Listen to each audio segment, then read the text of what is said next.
არ მგონია, რომ რაკეტების წარმოება საკმარისად სწრაფი ტემპით შევძლოთ, რათა გასროლილი რაკეტების კომპენსირება მოხდეს. უკრაინაში ომის დაწყების დღიდან ჩვენ მათ მუდმივად ვაწვდიდით რაკეტების უზარმაზარ რაოდენობას. ახლა კი ამ გადაწყვეტილების უკუ შედეგს ვიმკით, რადგან ჩვენი რაკეტების დიდი ნაწილი აღარ არსებობს. შესაძლოა ძალიან მალე რამდენიმე დღეში ჩვენი რაკეტების უფრო ეკონომიურად გამოყენებაზე გადავიდეთ.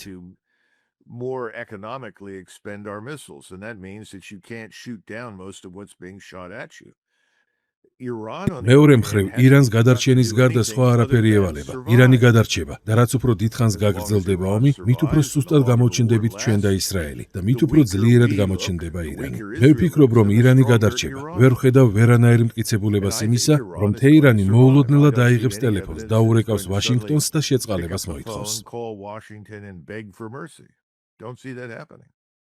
ჩვენ ახლა ვიმყოფებით პერიოდში, სადაც ძველი ეპოქა მთავრდება და ახალი იწყება. მომავლისთვის ახალი წესები იარსებებს და ეს წესები ვაშინგტონში არ დაიწერება. ფიქრობ, ისინი ძირითადად აზიაში და გარკვეულწილად ევროპასა და ახლო აღმოსავლეთში დაიწერება. თუმცა ეს წესები მკვიდრი მოსახლეობის მიერ იქნება შექმნილი და არა ამერიკელების მიერ. ეს გრძელვადიანი პროგნოზია. რამდენ ხანს გაგრძელდება ეს ყველაფერი რთული სათქმელია. ახლა ირანელები დიდ ტკივილს გრძნობენ, მაგრამ ასევე დიდ ტკივილს აყენებენ მტერსაც და მათთვის არ არსებობს სტიმული, რომ შეჩერდნენ.